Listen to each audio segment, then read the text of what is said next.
Okay, here we go. We are going to be making some food for the mini Labradoodle Hooper. Okay, Hooper is a smaller dog. Doesn't have as much like jaw power, doesn't bite as hard. So we're making her an easier meal. It's still gonna have all the same elements as a raw diet meal, right? Like a chicken leg quarter with the bone in. But instead of using raw bone, we're gonna be using a few other ingredients. We're gonna be making it with a base of ground beef. You can get this anywhere. It's human grade. It's at the market. Good stuff. I think it ran me about 13 bucks. We're going to be supplementing bone, as we've talked before, with calcium citrate, okay? Calcium citrate. No D3. Do not use calcium with D3. Just remember that. Check what you buy. You can buy it from the pharmacy, but it better not have D3 or vitamin D added. Pure calcium citrate. I don't care if it's powder, I don't care if it's capsules, I don't care if it's a big old horse pill you have to smash up with a knife. Just do not use calcium that has D3. Get pure calcium citrate. Another ingredient we're going to be using is a can of cooked cut spinach. And we made 2 cups of brown rice to help cut this down. All right, so here we go. I'm going to try to make it quick and easy for you guys. All right, here we go. Let's cut this open first. Go right down the middle like that. All right, and I try to make it really easy right out the gate. I go, and I just cut myself a few circles. Boom, boom, boom. Now, Hooper used to eat a few times a day, then 2 times a day, and now she's getting older, so she's down to 1 time a day, which is fine, but we want to make sure that the servings are proper size. We don't want to underfeed the dog. Don't want to overfeed the dog, but don't want to underfeed him.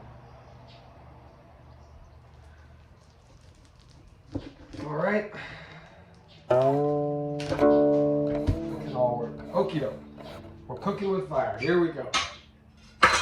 Next thing, we're going to get all these out as quick as we can so we can start doing our 1, 2, 3.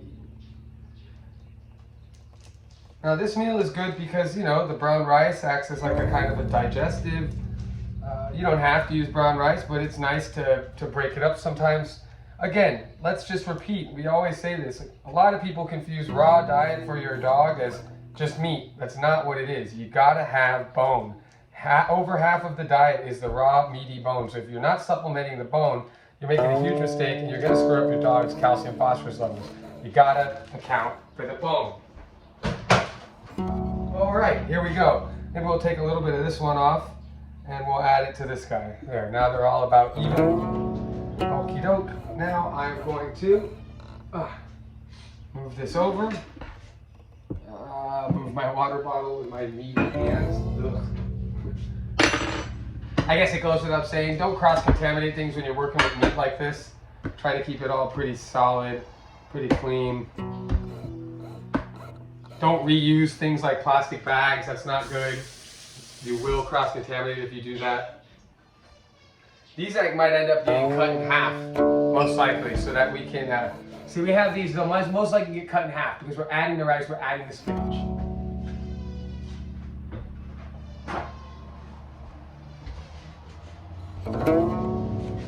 All right, let's get this spinach open and we'll keep it going. There, now you don't have to look only at the food. Okie dokie, where is my can opener? Boom, here is the weirdest can opener ever. I gotta get a new one of these. I'm not a fan.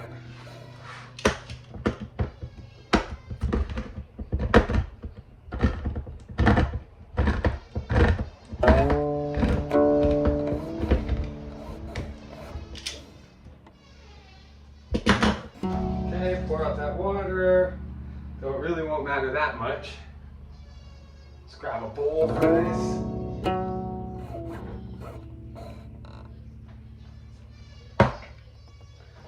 Actually, you know what?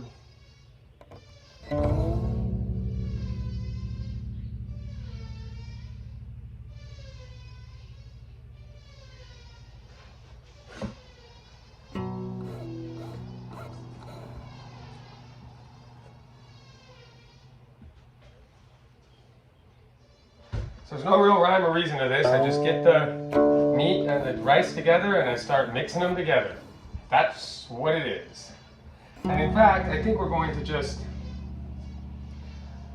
go that route this whole thing. We're going to skip out on what we were doing and we're going to mix everything together. Makes it a little easier.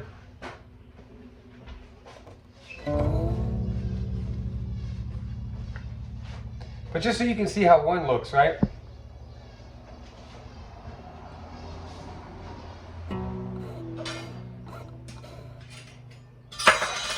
Just to show you what one meal will look like.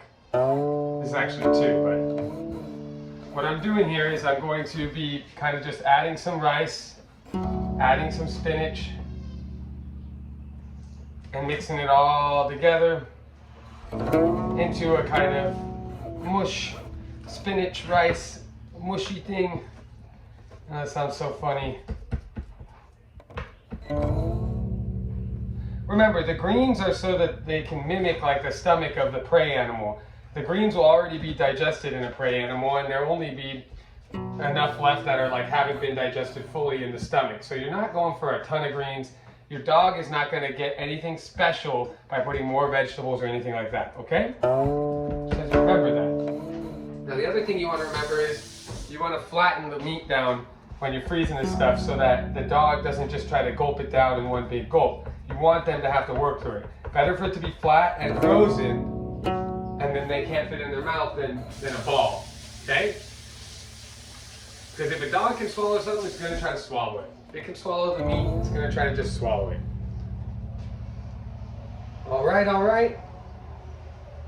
So once we add the spinach and then we add the rice to the meat, it kind of looks like that. All right, and then we just take it, we wrap it up in foil or in, I prefer to use saran wrap. You can also use a Ziploc bag, but saran wrap works for me. I freeze them, stack them, and then one a day, boom, boom, boom. I just feed one a day to the dog, and I make each meal, since I'm feeding once a day, about the size that I want to feed daily. It's sometimes touch and go, just pay attention to your dog and give them what they need. This is just another way to feed a dog like Cooper, smaller dog with less bite force.